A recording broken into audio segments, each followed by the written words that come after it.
it says concerning King Yotham, this is something you learned from Rabbi Victor Miller. In Sefer Malachim, there's very little said about Yotham HaMelech, just that he did what was right in the eyes of God. Who was Yotham's father? After the coup, what is the coup? Yehu destroyed the house of Achav. Where did Achav's family rule? Up north, in the land of the 10 tribes, correct? And the Davidian king of Judah was caught up in that whole coup. He was a grandson of Achav.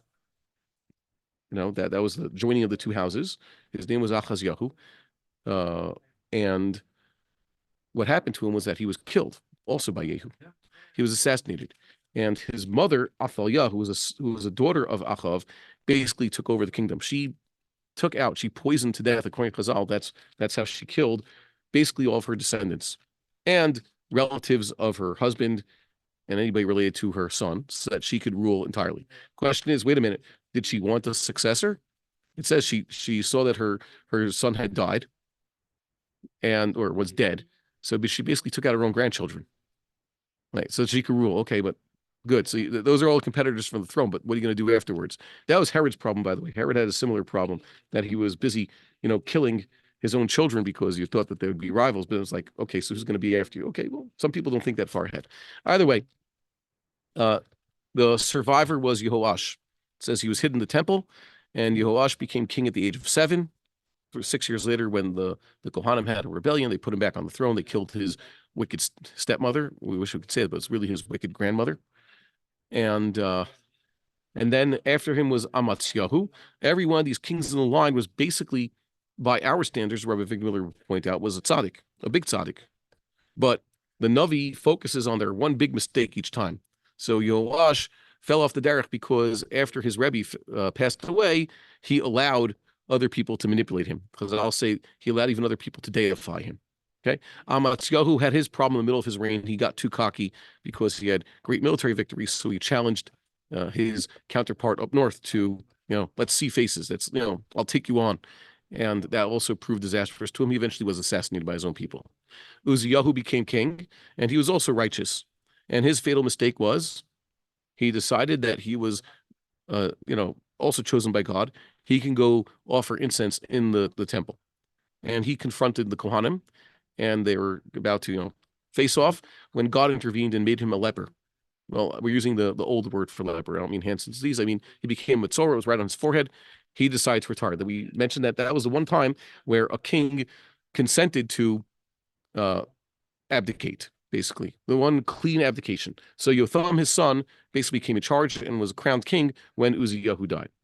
And Yotham, like I said, in the book of Kings, we don't have much to say about him. It was pretty uneventful, and he was a tzaddik. The book of Chronicles says more about him. What does it say? This pasuk is ambiguous. Let's learn the major pshatz. Vayas hayashar b'nei Hashem k'chol asher asa Uzziyahu aviv.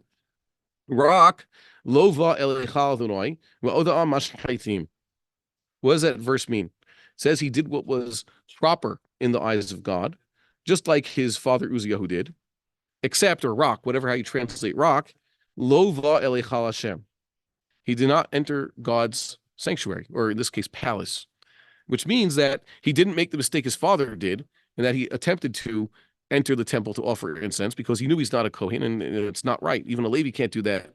And even then, not every Kohen gets to do it. It's a privilege, a one-day privilege that Kohanim get.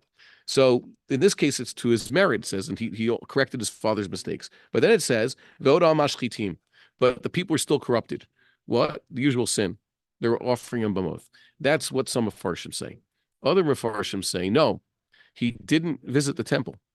He was burned by what had happened to his father.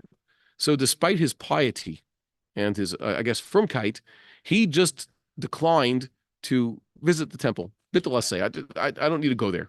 Okay, I don't go Ali al Regel. I'm already in Jerusalem. I could send my sacrifice on the holidays with someone else who could offer it on my behalf. Korban Pesach, you don't have to go into the Azara. You could stay at home, right? And he lives right near the temple anyways. I could even see it. Whatever it was, he didn't go to the temple.